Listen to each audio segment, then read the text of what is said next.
Esta mesa se denomina Gestión y Educación Innovadora en el Patrimonio Local y, como se mencionaba, ¿no es cierto?, va a estar integrada por Rayén Pérez, Pía Pizarro y Fernanda Venegas, quienes van a comenzar.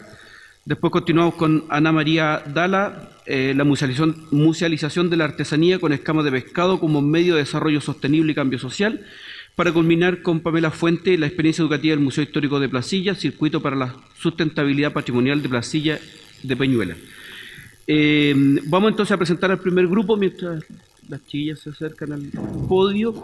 Vamos a presentar a Rayén Pérez, profesora de Historia y Ciencias Sociales, diplomada en Patrimonio, Comunidad y Cultura Local de la Universidad de Santiago de Chile, profesora especialista en Educación Tecnológica, Currículo y Evaluación. En la actualidad se desempeña como profesora de Historia y Ciencias Sociales en el Liceo de Adultos Polivalente B 133 de la Comuna de Los Espejos y en el Liceo Froilán Yáñez en la Comuna de La Cisterna. Pía Pizarro también es profesora de Historia y Ciencias Sociales de la Universidad de Santiago de Chile, diplomada también en Patrimonio, Comunidad y Cultura Local de la Universidad de Santiago de Chile. Ha participado como profesional del programa Servicio País Cultura de Isla de Maipo, como coordinadora de la segunda versión de Escuela de Gestión Patrimonial organizada por la Fundación Patrimonio Nuestro y como docente en cursos de gestión patrimonial en la comuna de Cerrillos. Actualmente se desempeña como gestora escolar Chile Previene en la escuela del programa Senda y tutora en proyecto Formación para la Ciudadanía en la comuna de Peñalolén. Y, por cierto, cursa el Magíster en Educación en Mención Gestión y Liderazgo en la Universidad Católica. Y también este grupo lo integra Fernanda Venegas, que ya se presentó, también profesora de Historia y Ciencias Sociales de la Universidad de Santiago. También tiene cursos de perfeccionamiento Geografía de la Paz de la Universidad Academia Humanismo Cristiano y el diplomado de Patrimonio, Comunidad y Cultura Local de la Universidad USACH. Y actualmente, ¿no es cierto?, se desempeña en el Departamento Educativo del Museo Histórico Nacional. Las tres integran, ¿no es cierto?, la Agrupación de Educación Patrimonial, que es una organización voluntaria y cuyo gran objetivo es promover la resignificación del patrimonio cultural a través de la educación patrimonial. En la actualidad, una de las actividades más destacadas de esta agrupación ha sido la implementación del proyecto Fondar, Educación Patrimonial en la zona típica del pueblo de Los Espejos, y parte de su presentación tiene que ver justamente con este proyecto. Dejo con ustedes a Rayén. Hola, buenas tardes a todas y todos los presentes. Nuestro trabajo como agrupación de educación patrimonial se desarrolla fundamentalmente en la zona típica del pueblo de Los Espejos.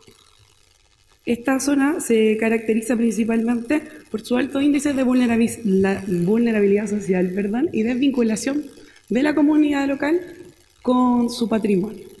Si ustedes observan la imagen, la comuna de Los Espejos está ubicada en la zona sur de Santiago y colinda al norte, con la comuna de Pedro Aguirre Cerda, al sur con San Bernardo, al oeste con Cerrillo y al este con La Cisterna. Esta comuna alcanza su categoría de zona típica en el año 2001, específicamente en julio, y va a ser el Centro para el Desarrollo Arquitectónico y Cultural del Pueblo del Espejo, que va a motivarse, o sea, una iniciativa totalmente promovida por los vecinos de la comuna.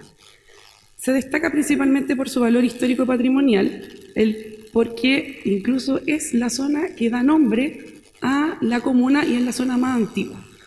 Se reseña principalmente sus orígenes desde el siglo XVIII, pertenecientes como grandes tierras de latifundio a Pedro Gutiérrez de Espejo. Pero no va a ser hasta el siglo XX, con el inicio de la construcción de la estación de Los Espejos, que se va a transformar en un ente conector entre la ciudad y el campo, entre la estación central y la estación de San Bernardo, cuando va a alcanzar su mayor apogeo.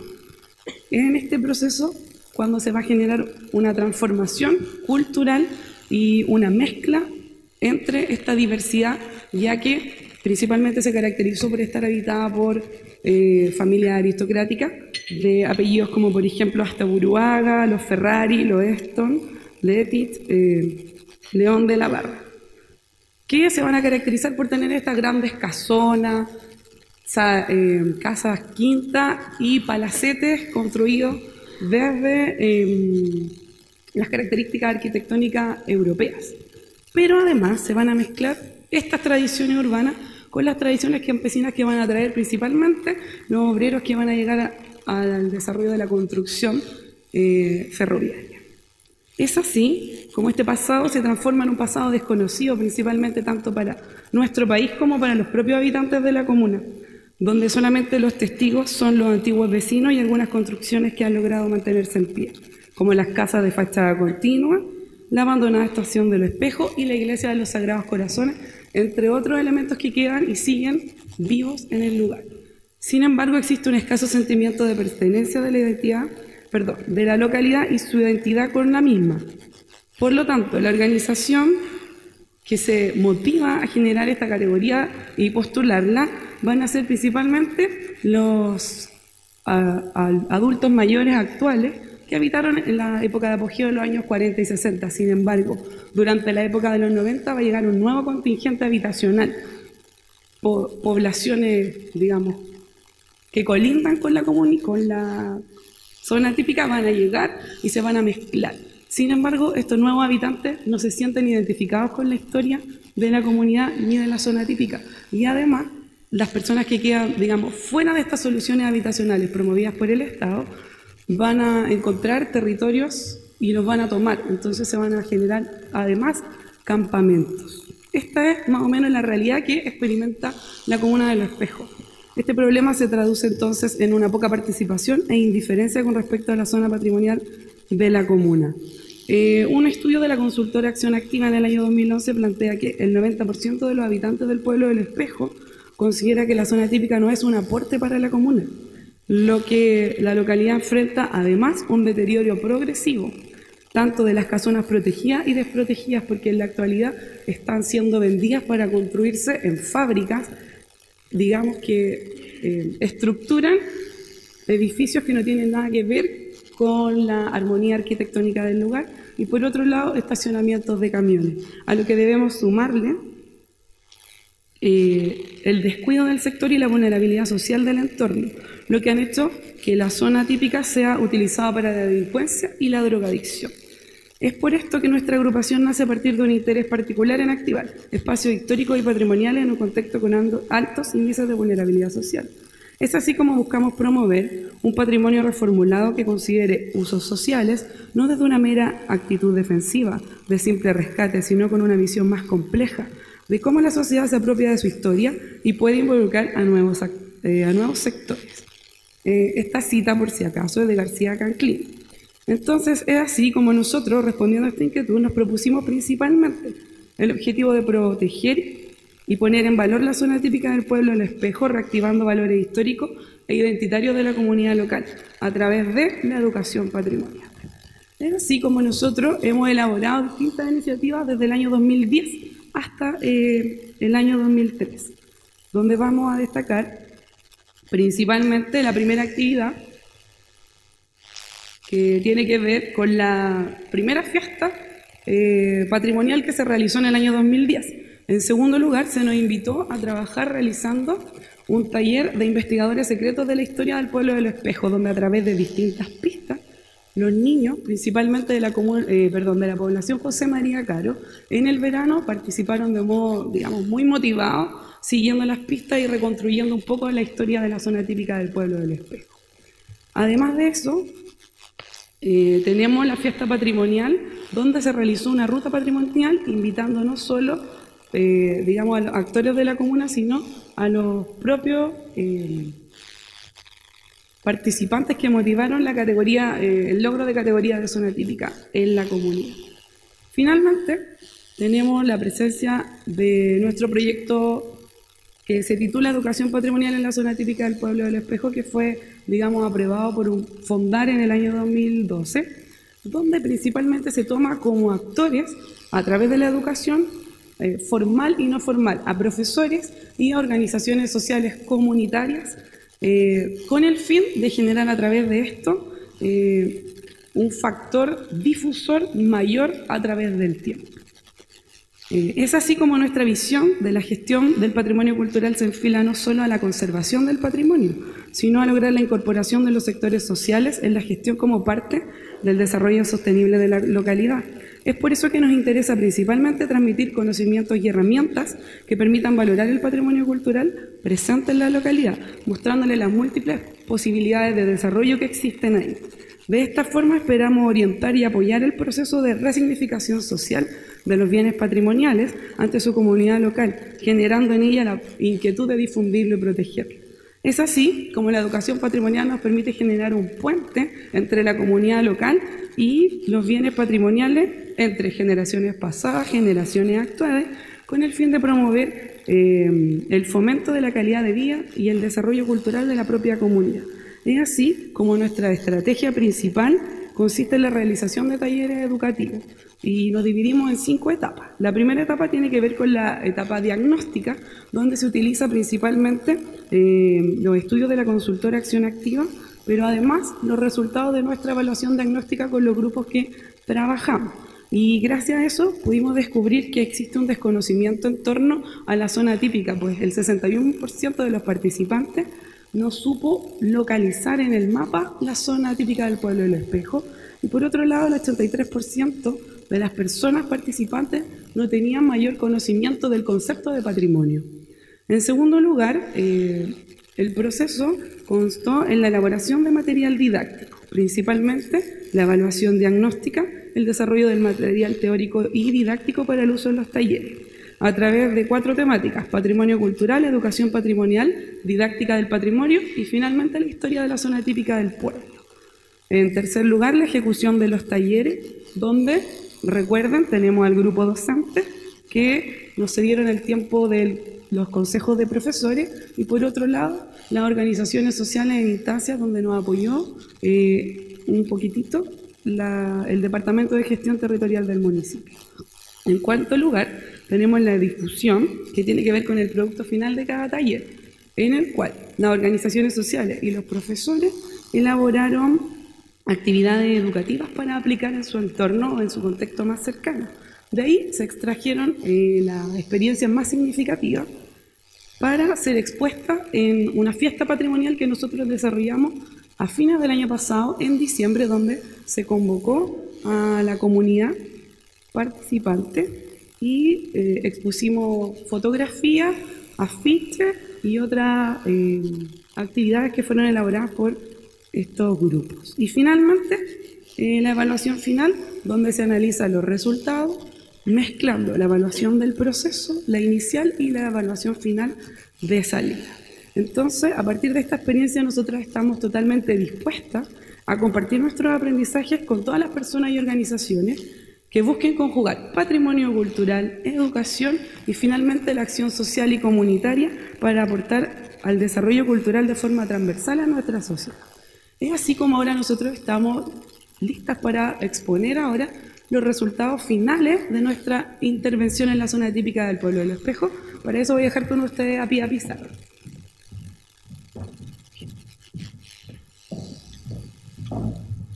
Hola, muy buenas tardes, parece ya. Sí.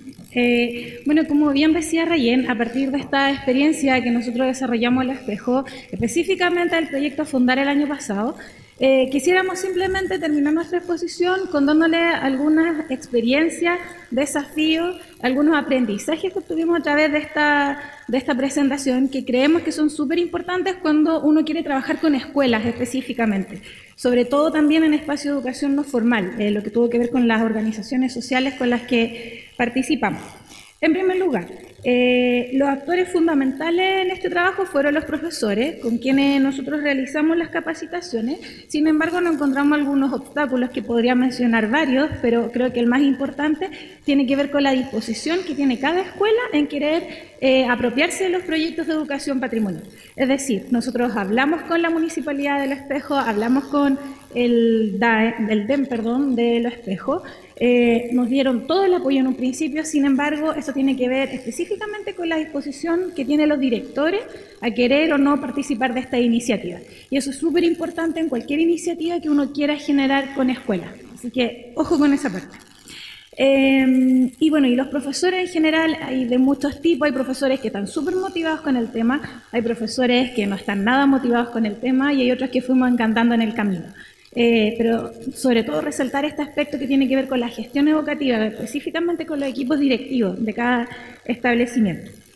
Y bueno, y con ello finalmente, pese a las distintas problemáticas que tuvimos, logramos trabajar con alrededor del 53% de los profesores, donde desarrollamos distintas iniciativas, como ya mencioné anteriormente, Rayen, que no voy a profundizar. Solamente decir, el patrimonio en un sentido amplio es prácticamente lo único directamente observable de la historia y por tanto como historia identificada y observable nos permite una aproximación científica al pasado. Desde ahí nosotros nos tomamos y decidimos trabajar con la escuela.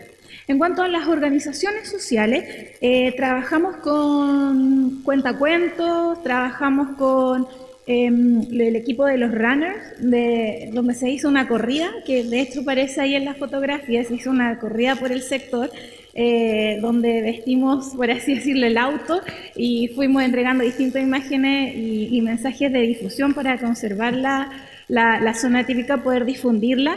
Y ahí, como mencionaba Rayen, también nos encontramos con otro gran problema que tiene la zona típica, que tiene que ver con las distintas identidades que se encuentran ahí.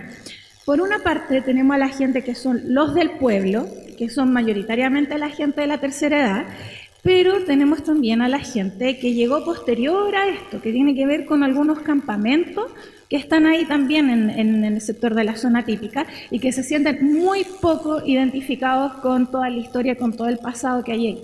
Entonces ahí se genera un conflicto más o menos fuerte que lo fuimos evidenciando a medida que ejecutamos el proyecto, pese a todos los diagnósticos, pese a todo nuestro poder de poder visualizar todas las características que tenía, se nos fue por ahí esas cosas que solo van apareciendo en el camino y en la práctica.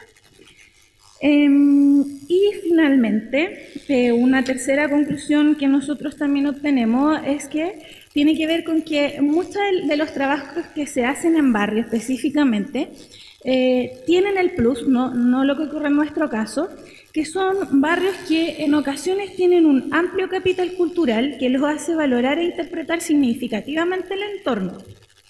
Tenemos comunidades también que están vinculadas e identificadas con una historia común también. Tenemos barrios donde también la memoria y la historia reciente son partes constitutivas de su historia, a partir, por ejemplo, de los hechos ocurridos en dictadura. Hay otros barrios, por ejemplo, que son cercanos a la ciudad, cercanos al centro, por lo tanto se aprovechan, y es rica la conjugación también, que se hace con el turismo cultural. Ninguna de esas características tenía los espejos hasta ese entonces. Entonces, desde ahí también nos hacíamos la apuesta de poder trabajar y poder potenciar estas mismas características que de alguna forma quisiéramos poder contarle a todos ustedes en estos momentos. Y finalmente, como conclusión, contarles que a partir de esto nosotros como agrupación también definimos un concepto acerca del patrimonio cultural específico, donde no nos quedamos solo con el pasado. Entendemos al patrimonio cultural como un concepto amplio que va adquiriendo nuevos significados, que es dinámico y que constantemente se va enfrentando a nuevas identidades todo el tiempo, desde los que eran los del pueblo, como les contaba, y los nuevos del pueblo, los que fueron llegando después. Y para eso, una de las grandes acciones que nosotros proponemos es tratar de involucrarlos a todos, y por eso entendemos el concepto dinámico, que se va resignificando con el tiempo, y generar propuestas concretas que puedan ayudar a los vecinos, que puedan ir en apoyo de las necesidades que ellos tienen. Hay necesidades que son básicas, de las cuales nosotros no nos podemos hacer cargo.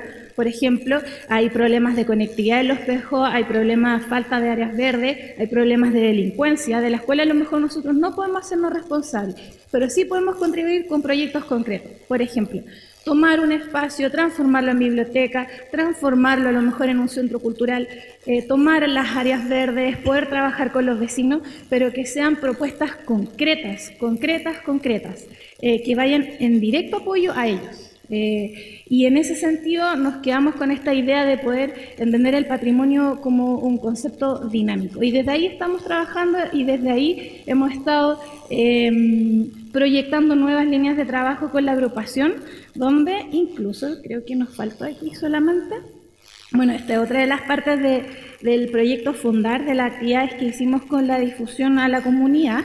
Y Acá tenemos la última ruta patrimonial que hicimos el Día del Patrimonio Cultural durante este año, donde fuimos integrando a nuevos vecinos, fuimos integrando a vecinos de otros sectores también de la comuna, donde también para nosotros es súper importante hacerle llegar esta historia común, mezclada con lo que ya le decíamos de esta historia reciente. Así que eso, muchas gracias por su atención y ahí están parte de nuestros contactos. Muchas gracias. Bien. Damos las gracias entonces a Pía, Rayén y Fernanda por su trabajo. Y ahora vamos a dejar con la siguiente presentación a la doctora Ana María Dala Sen, quien es licenciada en Historia por la Universidad de Río Grande do Sul, máster en Educación por la misma universidad y doctora en Ciencias de la Comunicación por la Universidad de Sao Paulo.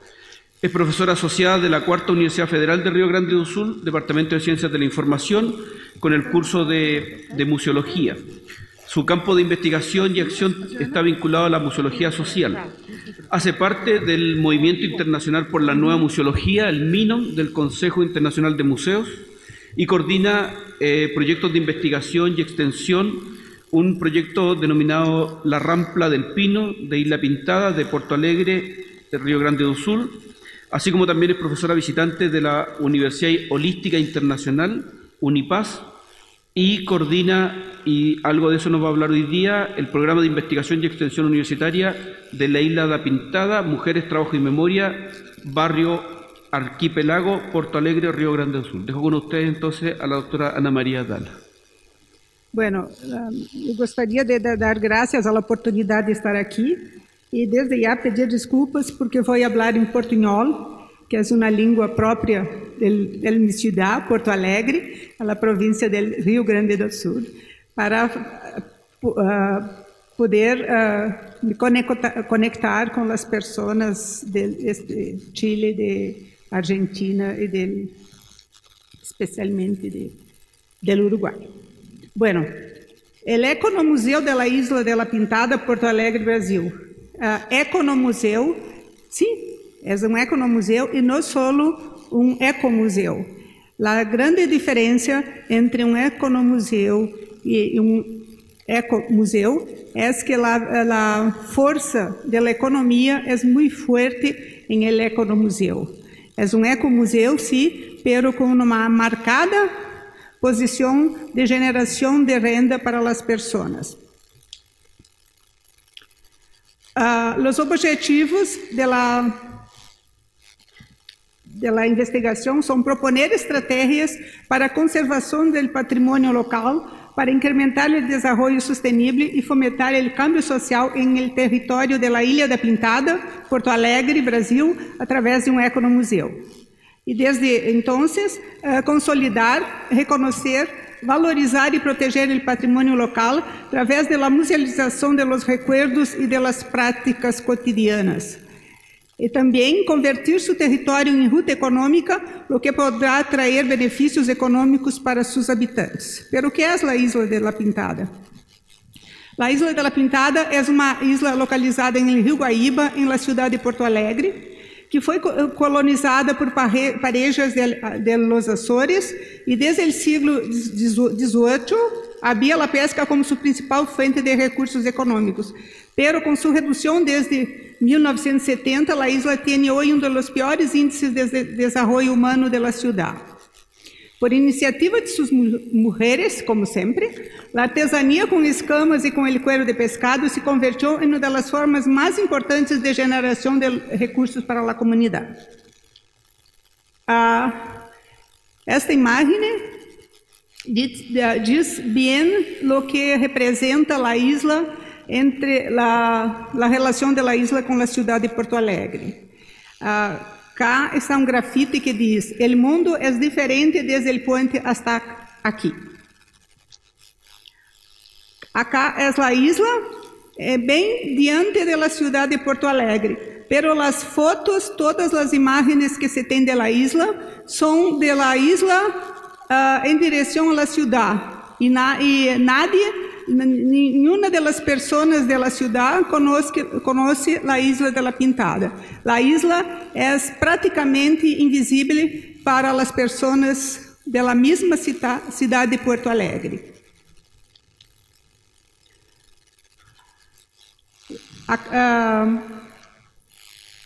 la creación del museo. Bueno, las protagonistas mujeres em 2012 convidaram lá a Universidade Federal do Rio Grande do Sul para musealizar sua experiência. Como fazer para musealizar esta experiência das mulheres? Dentro da academia, se fundamentou uma experiência de ensino, investigação e extensão universitária fundamentada na sociomuseologia, que dá mais valor às pessoas do que propriamente aos acervos, mais valor à criação de estratégias de sobrevivência do que praticamente por la valorização do patrimônio como ser uma coisa desvinculada da comunidade. A tipologia é um museu comunitário, pero na perspectiva de um economuseu, é uma experiência canadense que voltada especificamente para a criação de estímulos de geração de renda para as comunidades carentes. A gestão é comunitária, através da inclusão de los artesanos, escolas, maestros, estudantes e demais pessoas da localidade em el planejamento, execução e avaliação das atividades.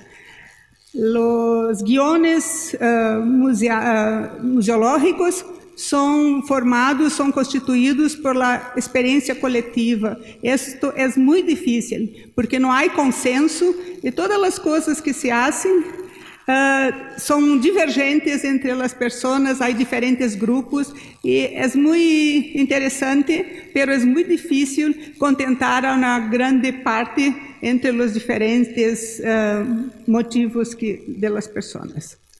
Vocês podem me entender? Entendem? Está claro mi portunhol? Oh, que bueno! Bom, suas bases teóricas, tarefas e objetivos de los ecomuseus, pero a elas añadió a possibilidade de criar estratégias para a sobrevivência e a geração de recursos financeiros através de atividades relacionadas à artesania, vinculadas às memórias sociais. Então, se ha organizado projeto de desenvolvimento sustentável calcado na experiência dos economuseus que dizem que há de ter taller de produção de artesania, junto com uma tienda para venda de los produtos e espaço expositivo que reúna as narrativas das pessoas da comunidade. Desde então, se criou uma organização, um guion museológico que envolve museu na perspectiva de taller, espaço expositivo e tienda para venda de artesania, pero agregado a museu ao ar livre e museu virtual. Todo isso é organizado dentro de projeto de desenvolvimento sustentável calcado em ações de educação patrimonial em las escolas e em la comunidade. Ou seja, todas as iniciativas são vinculadas entre a universidade, a comunidade, com destaque especial à formação de talleres de educação para o patrimônio nas escolas. Se diz no educação patrimonial, pero educação para o patrimônio, ou seja, estimular as pessoas que se reconozcam dentro do patrimônio da Isla de la Pintada. As pessoas não têm grande interesse em se reconhecer como pertencentes à Isla de la Pintada, porque é uma das regiões mais pobres de Porto Alegre.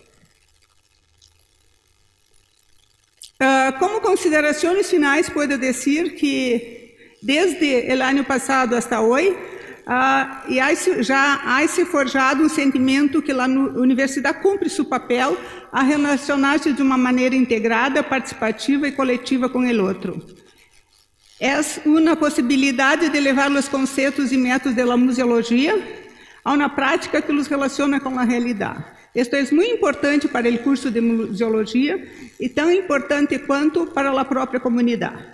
El proyecto tornó tangible la recuperación de las representaciones de un grupo sobre su historia, expresando su reconocimiento acerca de las ideas y su significado para la mirada de sus habitantes.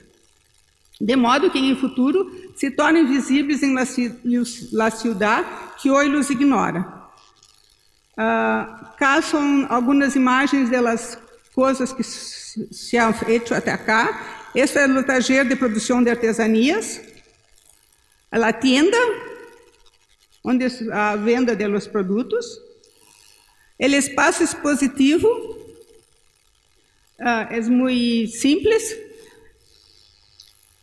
O taller de fotografia ambiental, um dos maiores sucessos que nós teremos com os alunos das escolas foram talleres de fotografia, com o objetivo específico de fazer com que as crianças fotografassem seu próprio território e não imagens da cidade ao outro lado do rio. É uma experiência muito rica. E com as fotos de los alunos, de las crianças, de los infantes, se han produzido tarjetas postales e calendários, e as crianças estão muito motivadas para continuar as ações. E entre as crianças que fazem parte do projeto, 3 delas estão fazendo cursos de fotografia em la própria universidade.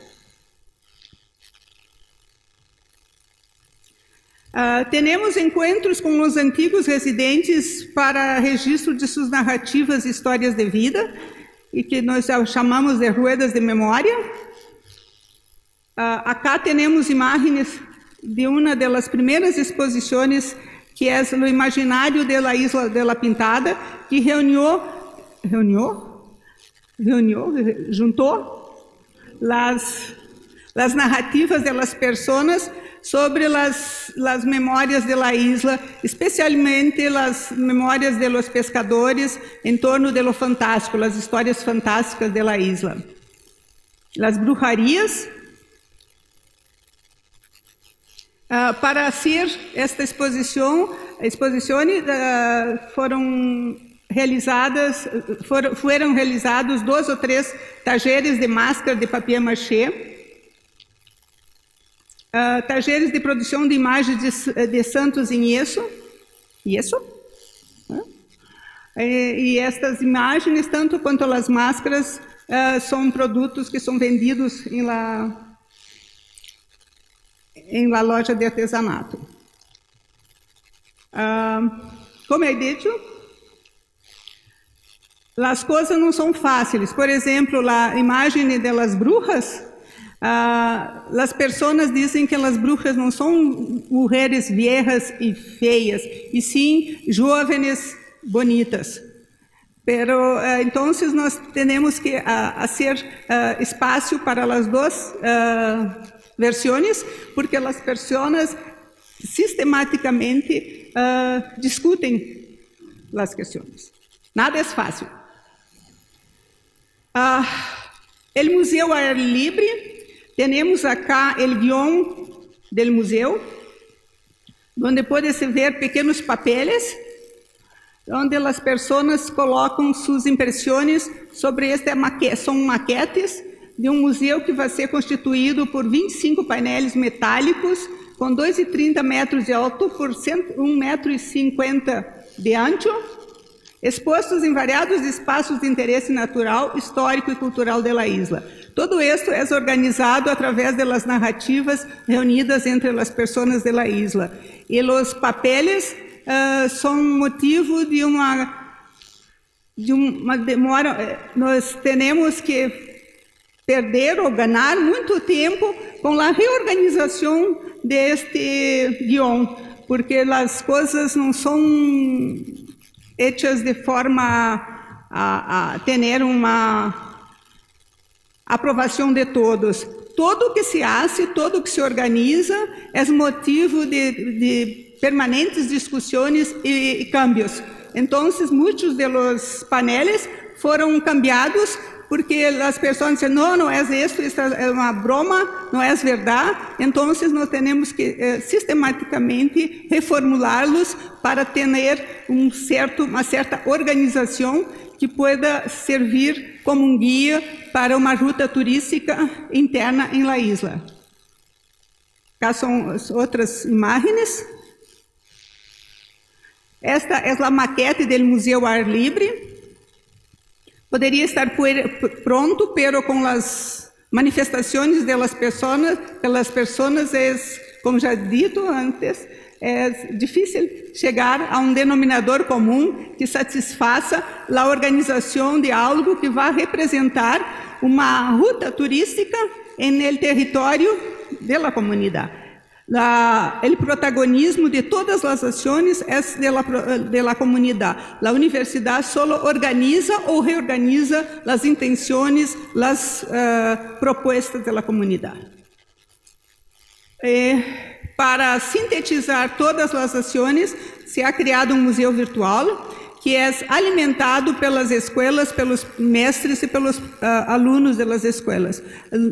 A universidade só vai organizar este museu virtual, pero em um ano se pretende sair da isla e deixar toda a organização, toda a gestão do museu e das ações entre a comunidade, que já ha elegido um grupo representativo de ellos para manter vivo o museu. Estas são umas imagens do museu virtual. Acá são os membros do grupo de investigação. Temos um museólogo, temos mestres em patrimônio cultural. E acá temos as duas grandes bruxas da isla. Uma sou eu e outra é a presidente do grupo de Artescama que nos ha invitado a iniciar esta iniciativa. Muchas gracias. En la última ponencia vamos a dejar a Pamela Fuentes Pradenas, es antropóloga y socióloga de la Universidad Arcis, sede Valparaíso, diplomada en Cooperación Internacional para el Desarrollo de la Universidad Alberto Hurtado, máster en Historia y Gestión del Patrimonio Cultural de la Universidad de los Andes. Formó parte de la Dirección de Gestión Patrimonial de la Municipalidad de Valparaíso, donde trabajó como profesional de apoyo en el área de participación ciudadana, así como en el proyecto de cooperación internacional Latinoamérica-Europa, Red de Cooperación Descentralizada, y como encargada de participación ciudadana en el Plan Director de Gestión Patrimonial. Se desempeñó como jefa de barrio del Plan de Gestión Social del Programa de Recuperación de Barrios del Ministerio de Vivienda y Urbanismo, en la línea de Historia Local y Recuperación Participativa de Espacios Públicos. Ha publicado libros en torno a la historia de las comunidades locales de Alerce Histórico en Puerto Montt y Carlos Conde del Rahue Alto en Osorno, y ha realizado una estancia en el Laboratorio Permanente de Público de Museos de la Subdirección General de Museos Estatales de la Dirección General de Bellas Artes y Bienes Culturales y Archivos del Ministerio de Educación, Cultura y Deportes de España. Actualmente es socia del Centro Cultural Placilla y directora del Museo Histórico de Placilla desde el 2012.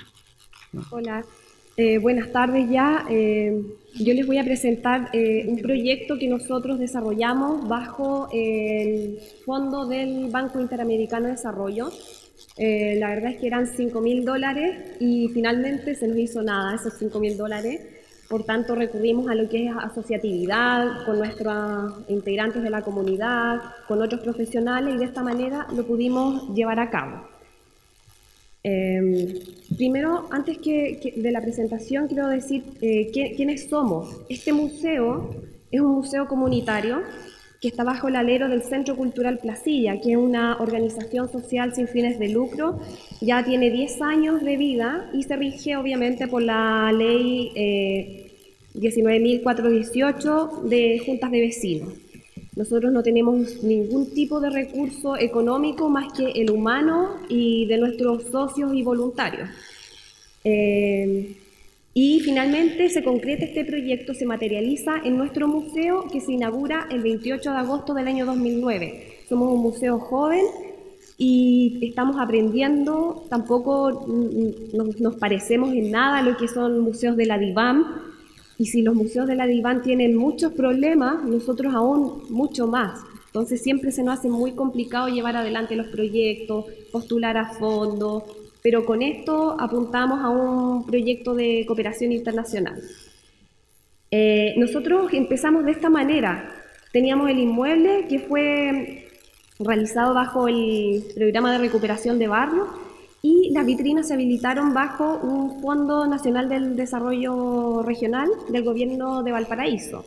Esta es la primera etapa. Aquí se puede ver cómo se fueron clasificando los objetos antes de ponerlos en exposición. Un maniquí. Ayer se mencionó que los objetos de mayor tamaño, como los maniquí o las maquetas, son los que causan más atractivo, sobre todo para los niños. Y aquí vamos viendo el proceso. Es el día de la inauguración, con la presencia de las autoridades, de la comunidad, de todos los que participaron de la creación de este museo. Esta es la segunda etapa, nuevamente con otros fondos del gobierno regional, la construcción de la maqueta, podemos ver ahí. Y así se hacían las exposiciones antiguamente, cuando no existían las vitrinas, de manera muy artesanal, muy rudimentaria, muy espontáneo, y aquí no existía un curador. Bueno, hasta el día de hoy no lo hay, somos nosotros, somos todos. Son los vecinos que aportan sus cosas, llevaron objetos antiguos. Acá básicamente ni siquiera había un guión, se trajo de manera espontánea los objetos de las casas, objetos significativos para los integrantes de la comunidad. Bueno, algunos tipos de folletos que se hicieron, afiches en realidad que interpelaban aquí lo que era el territorio donde estaba inserto ese museo, que era mucho más allá de los objetos expuestos en sus vitrinas o del paisaje que estaba en sí. Entonces pusimos frases del tipo: ¿sabes por qué se llama Tranque de la Luz? A un embalse que existe y que hoy en día va a ser sede de los Juegos Odesur. ¿Sabías que aquí hubo una batalla? Placilla tuvo como epicentro, o sea, fue el epicentro de la Guerra Civil del año 1891. Y aquí no hay más exposiciones, se invitó en realidad los artesanos, nos pidieron ellos exponer y obviamente está abierta a toda la comunidad. Hacemos caminatas y cicletas a la cascada que tenemos acá, está a 1 hora de Santiago esta cascada, así es que lo invitamos a que la vayan a conocer. Tenemos una el 12 de octubre. Nada imposible, creemos, aunque no tengamos financiamiento, nos conseguimos esa avioneta, se salió de Rodelillo y partieron ahí 2 socios del museo y del centro cultural a tomar esas fotografías aéreas. Hicimos la primera feria ecológica de Placilla, aún no la hemos repetido, pero esperamos hacerla. Encuentros musicales, culturales, muchas visitas de estudiantes. También llegan niños por su cuenta, sin profesores, sin nada, llegan, nos visitan y pasan toda la tarde con nosotros ahí. La conmemoración de la batalla de Placilla, obviamente están las autoridades de siempre, está la comunidad de siempre y nueva gente que se quiere sumar. Participamos en los días oficiales del patrimonio, de tesoros porteños en Valparaíso. Y aquí es como le comentaba, vienen los niños de manera espontánea, ellos piden dibujar, se sientan donde quieren. Es relajado, pero también hay respeto en cierta medida con nosotros ahí. Se hace registro documental, ahí está la Biblioteca Severín, y en terreno y nos visitaron antiguas familias de los ingenieros que construyeron ese tranque. Aquí está lo que les mencionaba, la Guerra Civil de 1891, la cantidad de muertos y heridos que dejó. Tenemos nuestro otro patrimonio que es el tangible, podemos decir así, el Fundo La Ceniza, las piedras tacitas que ayer veíamos en un documental, en un audiovisual, la cascada, el salto del agua, es bellísima. Yo aquí traje unas postales que dejé y aquí aparecen estos lugares significativos. ¿Qué más tenemos? Un sistema de acueductos con funciones muy importantes para la ciudad de Valparaíso y que están escondidos, a trasmano, nadie los conoce prácticamente, del año 1900. Lo mismo esta central hidroeléctrica, hoy está en un estado de deterioro tremendo. En otros países más desarrollados sería un patrimonio industrial y estaría funcionando como un centro cultural, un museo de sitio. Acá eso no sucede. Desde el año 1905, una casona presidencial, entre comillas, no tenemos los datos si efectivamente pasaron los presidentes o no en su paso de Santiago a Valparaíso. El lago Peñuela, importantísimo, punto de referencia, y el tranque de la Luz, que hoy en día le han ido cambiando el nombre a un nombre mucho más de marketing, más comercial, se le puso Parque Laguna Valparaíso, pero su nombre mismo contiene el significado de la importancia que es para la ciudad de Valparaíso. Entonces el proyecto que nosotros realizamos lo basamos en estas necesidades de la misma gente, tanto de los antiguos habitantes como de los nuevos, de que se dé a conocer estos lugares. Y organizamos 4 rutas para eso que ahí se las voy a mencionar, pero esto no se hizo pensando en 4 paredes, sino que se recogió durante años todas estas inquietudes de la gente para dar a conocer su propia historia y sus propios lugares que ni ellos mismos sabían por qué estaban ahí, para qué se hicieron, tanto el patrimonio natural como cultural. Entonces nosotros queríamos llevar a cabo estas rutas de reconocimiento. La única ruta que nosotros siempre realizamos de manera regular son las caminatas y bicicletadas al Salto del Agua. Pero nos faltaban estas otras 3 rutas, que están todas en lugares privados, son de difícil acceso y no es tan fácil llegar. Allá son puros bosques, entonces no tenemos señalética, es muy engorroso poder acceder a ellas.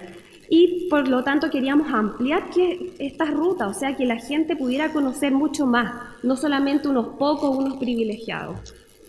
Y con esto, ¿qué queríamos? Fortalecer el patrimonio cultural y natural de la localidad a través de este circuito que es de reconocimiento de los hitos históricos, arqueológicos y naturales del sector a través de procesos participativos in situ, en el mismo lugar, donde fueron las cosas, donde sucedieron. Y aquí obviamente fomentar el reconocimiento, lo que les mencionaba, nos pusimos un poco ambiciosos y quisimos posicionar a Placilla de Peñuela como un referente de interacción con la naturaleza y la historia local de la región de Valparaíso. La verdad es que no hemos cumplido estos objetivos en el largo plazo, ¿no? Porque estamos empezando y podemos equivocarnos, qué sé yo, pero bueno, queremos seguir sacando adelante este proyecto. Lo mismo, implementar este proceso educativo de manera permanente. Nosotros somos muy pocos, entonces tenemos que depender de la asociatividad de otras personas, porque como no tenemos los recursos, tenemos que hacerlo de esa manera. Y, ¿por qué no formar un grupo de líderes del patrimonio placillano? No solamente niños o jóvenes, adultos mayores, mujeres, en realidad a todos los que les interese y se sientan parte. Y aquí a grandes rasgos les voy a mencionar el nombre de cada ruta. Las rutas se definían de acuerdo a distintos hitos y cada hito tenía una historia en común. Entonces nosotros la llamamos la ruta del agua. Son 17, 18 kilómetros que a pie era complicado hacerlo. Era complicado porque había que atravesar la ruta 68 muchas veces o meterse por bosques. Entonces nosotros contratamos un sistema de transporte, 2 vans, además de los autos de los voluntarios y todo. Y en un principio el BID no nos permitía costear estos medios de transporte, pero nosotros apelamos, decíamos que en el fondo no podíamos sin ellos y nos dejaron. Así que tampoco son tan estrictos los fondos internacionales, son más estrictos acá en Chile, parece. Entonces estos hitos son Puente del 1900, el Salto del Agua. Aquí tenemos desde donde salió del museo al acueducto, al Salto del Agua. Lo mismo, la ruta de los Tacitas, esos son menos kilómetros. Aquí es muy complicado porque está en sector privado también. Ahí está su ruta. Aquí tenemos muchos hitos, la localidad en sí de Peñuela, la capilla Nuestra Señora del Rosario de Peñuela, una antigua escuela, la casona que yo les mostré en esa fotografía, una planta de tratamiento de agua potable, pero del año 1900. Entonces aquí presentamos innovación tecnológica de principios del siglo XX. La Reserva Nacional Lago Peñuela. Y la última ruta le titulamos la Ruta de la Luz, donde se visitó el tranque de la Luz y la central hidroeléctrica El Sauce. Entonces la gente no sabía que de allí se generó, de ese tranque, abasteció de agua a la central hidroeléctrica y con ello se abasteció de energía a la ciudad de Valparaíso y de los primeros tranvías a principios del siglo XX. Y tenemos esa central ahí en estado de abandono y deterioro cada día más. Entonces, ¿quiénes participaron aquí? Fue la comunidad educativa en su totalidad. En realidad fueron 30 personas, pero ¿a qué me refiero en su totalidad? Fueron no solamente los estudiantes, sino que también participaron junto a algunos profesores y algunos apoderados. Entonces tratamos de involucrarla lo que más pudimos dentro de la poca cantidad de público que teníamos por los recursos, y de esta manera se formó un grupo bastante interesante, por ser heterogéneo, por tener distintos intereses, pero finalmente todos interesados en la historia de la localidad. Y se desarrolló en 4 jornadas de trabajo vivencial. Fueron los sábados de octubre y de noviembre del año pasado, con la metodología formador de formadores y aprender haciendo. Por ejemplo, tuvimos un taller de prevención de incendios forestales. Se preguntarán por qué. Bueno, la silla está rodeado de bosques, los que aún quedan, porque la especulación inmobiliaria que hay en el lugar es tremenda, entonces cada vez nos van quedando menos bosques. Tuvimos que poner eso, siempre son frecuentes los incendios allá, pero los más importantes eran de historia local, quienes no eran solamente en realidad profesores los que dictaban los talleres, sino que fue gente de la propia comunidad. Uno de los mismos socios del Centro Cultural y tesorero, don Rolando Núñez, él también formó parte activa de esto. Educación ambiental local y turismo cultural sostenible. El punto de partida fue el mismo museo, ese era el centro de operaciones, por lo tanto se prefiguraba el museo ya no como un espacio físico como tal, con barreras, que sus paredes o sus muros fueran unas barreras, sino que nos apropiamos del territorio, lo hicimos nuestro. Si es que no nos dieron los permisos, ingresamos igual a los lugares donde estaban los hitos, nos arreglamos de alguna manera. ¿Y qué fue lo significativo del aprendizaje? Fue la oportunidad de reconocer en terreno, para quienes conocían esos lugares pero nunca más pudieron volver a ir, por eso el reconocer, en el lugar de los hechos, la historia y el relato descrito en los libros de historia y en la voz de sus habitantes, de aprender haciendo lo instruido, de dialogar con personas antiguas de la localidad, de vivenciar lo descrito y lo no descrito en los textos de historia. De esta manera, el museo proyectado al territorio cobraba significado por fin. Y bueno, eso fue un pequeño artículo que salió en el Mercurio, muy chiquitito, algo salió, que se dio a conocer esto. Y aquí tenemos las imágenes, la partida desde el museo, cómo se iba trasladando por esos caminos a las rutas para acercarlo, había que sortear ahí las dificultades del camino, algunas reuniones que se hacían ahí, los talleres ahí mismo en el lugar, no con la misma, como estamos sentados acá, de frontal, no, como la gente quería y se interesara más para interactuar. Aquí estamos en las ruinas de la central hidroeléctrica, nos llevamos los paneles que estaban en el museo, con las fotos antiguas, cómo era, cómo está ahora. Aquí están, bueno, los talleres de incendio, de prevención de incendios, las visitas. Aquí la asociatividad fue con CONAF también. El Museo Histórico y Arqueológico de Concón también nos presentó su experiencia, las colaciones, los mismos niños, jóvenes, los que participaban, se hacían cargo de su propia basura que generaban. La visita a la antigua parroquia, a la escuela de Peñuela, la certificación también, no fue en el mismo museo, sino que en terreno.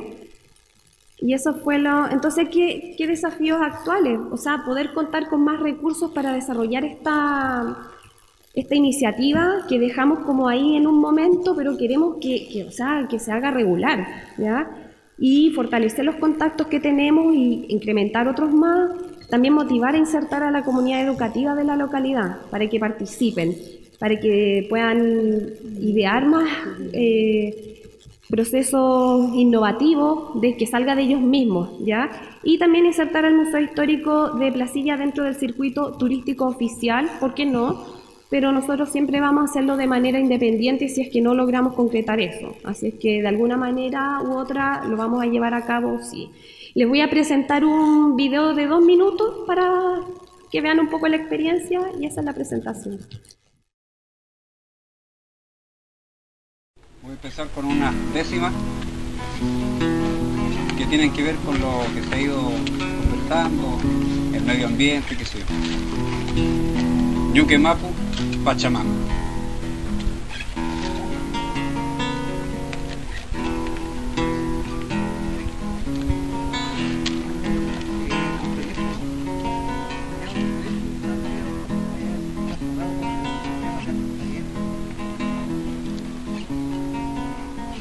Camino de la ciudad, se transformaba mi sueño. De lo grande y lo pequeño, está hecha la humanidad.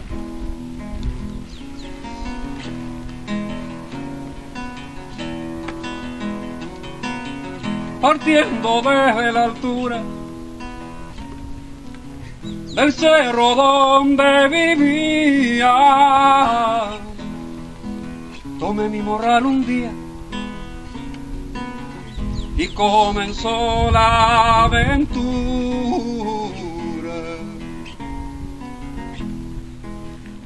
La única herramienta que nos queda hoy en día es el educar, el ir entregando estos conceptos, que partas por tus grupos más pequeños, tus amigos, tus primos, que quizás ustedes en sus colegios los planteen como temas en sus reuniones de curso.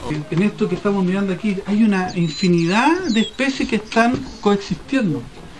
Y eso es lo que nosotros tenemos que conservar, o sea, y luchar porque finalmente se mantenga esa diversidad. Sí, no es necesario salir con pancarta a protestar, cuidemos el medio ambiente, cosa que nos comamos un dulce, los niños o los papás, en vez de botar ese papel al suelo, bótenlo donde corresponde. Con eso ya estamos haciendo algo. Por el tramo muy largo de la quebrada. Entonces eso no es agua perdida, siempre es agua de la costa, pero está almacenada ahí. Y como llega al otro lado, sigue su curso. Ustedes son privilegiados de tener un área silvestre cercana, ¿ya? Y por eso los placillanos deberían sentirse orgullosos y proteger esta área. Y lamentablemente los placillanos son los más grandes depredadores de la reserva. Felicitarlos por lo dinámicos que son, súper bien organizados, distribuidos en sus funciones, lo cual es súper grato. Nos instruimos mucho, volver a la historia, detenerse un rato, bastante proactivo. Lugares muy bonitos, estaba muy bien documentado, me encantó que tuve una persona que nos contara anécdotas al respecto, creo que fue muy dinámico y sobre todo nos sentimos muy gratos. Muchas felicitaciones. Inmensos campos con leño me hicieron fruncir el ceño. Esa fue la presentación y el cantante era también placillano. Así que bueno. Y una para cada uno, así que estamos ok. Y en un minuto, supongo.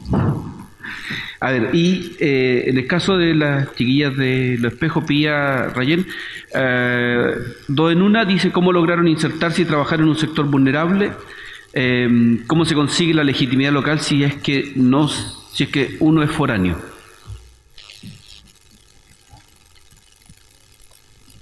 ¿Ahí? Sí, ahí se escucha. Bueno, nosotros, dos preguntas en un minuto. Particularmente nosotras, la experiencia de nuestra agrupación es que dos de las integrantes son de Los Espejos.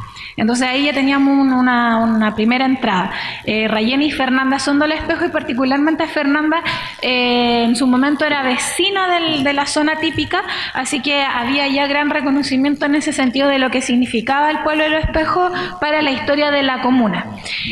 Sin embargo, nosotros fuimos introduciéndonos con pequeñas actividades y de a poquito. Esto es un proceso que duró varios años, no fue inmediato de un año llegar, postular un fondar y ganarlo, no, aquí había un trabajo previo, partimos con las rutas, participamos en las fiestas, nos fuimos involucrando a poquito, estaba la agrupación de desarrollo arquitectónico que había conformado los mismos vecinos de la zona típica, por lo tanto de ahí nos fuimos involucrando, no fue un proceso brusco porque entendimos súper bien de que esto hay que tener cuidado con las sensibilidades, con las dinámicas de poder, por ejemplo, que se generan en un mismo barrio, entonces ahí un poco parte de nuestra experiencia y ahora estamos en un proceso de seguir apoyándolo, de tratar de continuar el trabajo, pero en esa lógica, bien de a poco, paso a paso.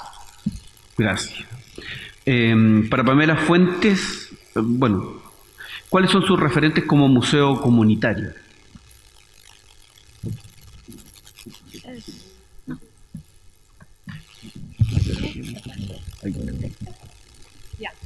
¿Cuáles son nuestros referentes? Como un museo comunitario. Me imagino que teóricos.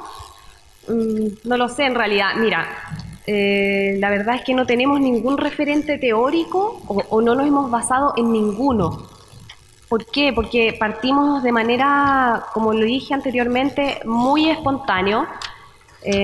Básicamente con integrantes de la comunidad que no necesariamente son profesionales universitarios o con algún título, pero sí profesionales en cuanto a su propia vida, su propia historia. Entonces, y también, claro, tenemos 4 años, pero creemos que estamos comenzando. Ahora, eso sí, igual queremos profesionalizarnos más, no queremos también quedarnos tan tranquilos, ya, porque queremos que el museo igual tenga una larga vida y pueda seguir adelante. Entonces no tenemos un referente teórico por el momento, pero eso no quiere decir que no lo vayamos a tener en el futuro. Bien. Y para Ana María Dala, si la isla de Pintada es invisible a los habitantes de Porto Alegre, ¿cómo el Servicio Nacional de Turismo atrae a los turistas al conocimiento de la isla? Todas las preguntas vienen con dos, son dos a la vez. ¿Qué tipo de artesanía materializa principalmente las escamas de pescado? Bueno, es para hacer la isla visible a los habitantes de Porto Alegre, el turismo ha organizado un sistema de transporte fluvial a través de catamarãs, que debe iniciarse en diciembre próximo. Pero hoy en la isla no tiene una infraestructura que pueda recibir los turistas. Solo las manifestaciones que son organizadas por el Economuseo. Solo esto, no tiene prácticamente nada. Entonces, el sistema del turismo, el Museo de Rua, es muy importante que sea organizado en tiempo de iniciarse como una ruta turística. Pero las personas de la isla discuten hasta hoy las alternativas que se puede llevar adiante. ¿Qué tipo de artesanía se materializa? Principalmente a artesanía con los, ¿cómo se dice? Aretes. Pendientes, como esto acá. Las mujeres hacen bijuterias de toda la orden, hacen inclusive vestidos de novias con flores de escamas de peixe. Y hoy las mujeres trabajan también con bolsas, sacolas, productos hechos con el cuero de pescado. Son muy ricos y las mujeres, como buenas protagonistas, venden los productos a la Francia, a la Italia. La exportación es muy grande porque las mujeres se organizaron en una asociación comunitaria llamada Artescama y también una cooperativa. Aí las mujeres, y hoy ya se incluyen 2 o 3 hombres también que hacen el artesanato porque hay visto que se tiene una alternativa de generación de recursos y esto es muy importante. También las tarjetas postales hechas por las crianças son productos que son vendidos. La artesanía con yeso también ha hecho un gran suceso porque las esculturas en yeso con papier mâché también son enfeitadas con escamas de peixe. Todos los productos son de cierta forma relacionados a las escamas o el cuero del pescado. Bien, bueno, muchas gracias a nuestras presentadoras, les despedimos con un aplauso y gracias también a ustedes por participar.